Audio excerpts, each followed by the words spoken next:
In 2010, Bitcoin wasn't an asset. It wasn't an industry. It was an experiment drifting in the dark corners of the internet. No rules, no regulators, no safety nets, just code and belief. If you wanted to buy Bitcoin back then, you didn't go to a bank. You went to strangers, forums, IRC chats. Trust was improvised. And then, almost accidentally, something appeared. A website. Clumsy, bare bones, but functional. It was called MTGOX. The name meant nothing to most people, because nobody bothered to ask. Magic, the gathering online exchange, a trading platform for fantasy cards, repurposed overnight into a Bitcoin marketplace. It wasn't designed for finance. It wasn't designed for security. It wasn't designed for billions. But it worked. Jed Michaela built it quickly. Too quickly. And just as quickly, he moved on. In 2011, he sold it to a man in Tokyo, Marc Carpeles, a French programmer, self-taught, living in a small apartment, surrounded by servers, cats, and baking bread. He wasn't a banker. He wasn't a risk manager. He wasn't even trying to be. He was just the guy running the biggest Bitcoin exchange in the world.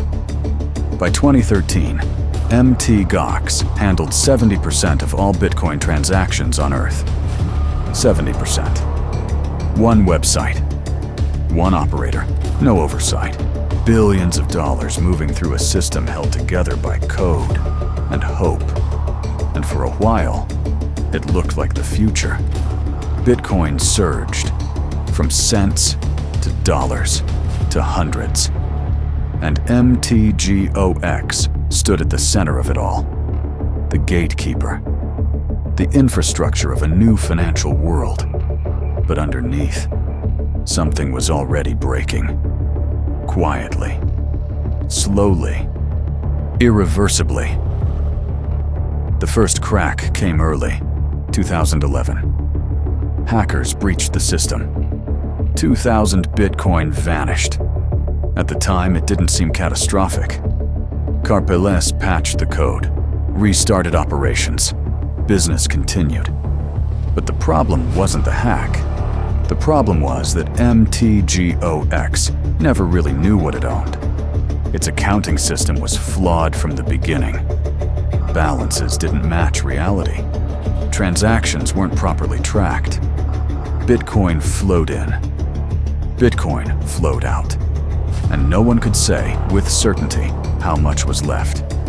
The exchange wasn't just vulnerable, it was blind. At the center of it all was the hot wallet, a digital vault connected directly to the internet. Convenient, fast, and dangerously exposed. Private keys, access to the Bitcoin itself, were stored insecurely, open to exploitation. Over time, attackers didn't just strike once. They lingered, draining funds slowly, quietly, over years. A leak that never stopped. Inside EUMTGOX, anomalies began to surface. Balances didn't reconcile. Withdrawals lagged. Support tickets piled up. Customers noticed first. They tried to pull their money out. Delays, then longer delays, then nothing. Excuses followed. Technical issues, banking problems, temporary suspensions. But the truth was simpler.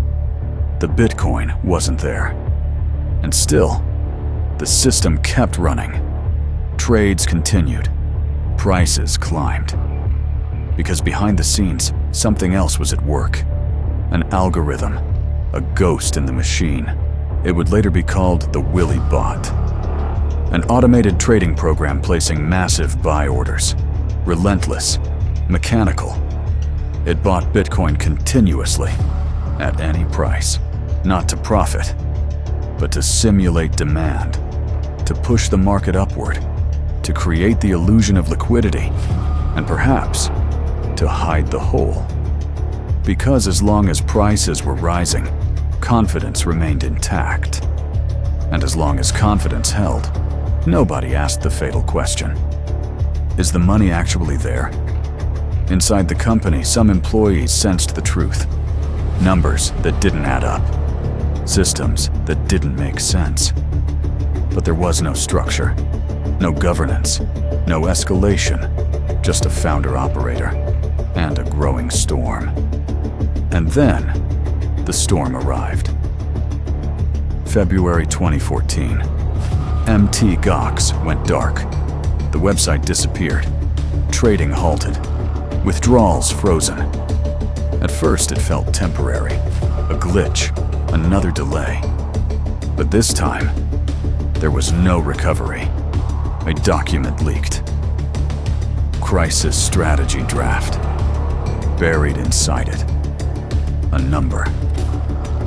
744,000 Bitcoin missing. Soon, the full scale emerged. 850,000 Bitcoin gone. At the time, worth around $450 million. Today, unimaginable. The market reacted instantly. Bitcoin collapsed from $1,000 to $300. In weeks, panic spread, not just among users, but across the entire ecosystem. If the largest exchange could fail, what did that say about everything else? In Tokyo, authorities moved in. 2015. Mark Karpeles was arrested, charged with data manipulation, embezzlement. The image was surreal. The man who once controlled billions, now sitting in a detention cell. The charges weren't about the missing Bitcoin directly. They were about altering data, inflating balances, misrepresenting reality. Because in the end, the crime wasn't just theft. It was illusion, an entire financial system built on numbers that weren't real. No audits, no insurance, no controls, just trust. And trust had evaporated. But the story didn't end there, because money that disappears rarely vanishes completely. It moves, it hides, it waits. Years later, another name surfaced. Alexander Vinnik, a Russian national, arrested in Greece in 2017, accused of laundering billions of dollars worth of Bitcoin through an exchange called BTC-E. Prosecutors believed much of MTGOX's stolen Bitcoin flowed through that system, a digital trail stretching across borders, across years, and still the victims waited. Thousands of them. Creditors, people who had trusted the system, who had left their money inside, believing it was safe. Legal proceedings dragged on. Bankruptcy filings, rehabilitation plans, endless negotiations. At the center of it all was a trustee, Nobuaki Kobayashi, tasked with managing what remained, recovering what could be recovered, and holding on to it. Because something unexpected had happened. Bitcoin didn't die. It recovered. Then it surged. 10,000. 20,000. Higher. The stolen coins, those that were found, grew in value. Year after year. An irony bordering on absurdity. What had been lost as hundreds of millions was now worth billions. And still, distributions were delayed. Because the system that failed was now being unwound by another system. Slow, deliberate, legal. Finally, a decade later, 2024, repayments began. Creditors started receiving Bitcoin back. Not the full amount, but enough to change everything. Because in Bitcoin terms, many were made whole. In dollar terms, some were made rich. The same asset that had been lost had multiplied in value. A collapse. That turned into a windfall For some, for others, just closure. Mt. Gox didn't kill Bitcoin. It tested it, broke it open, exposed its weaknesses, forced it to evolve. Exchanges became regulated. Custody became serious. Security became everything. But the scar remained, because people remembered.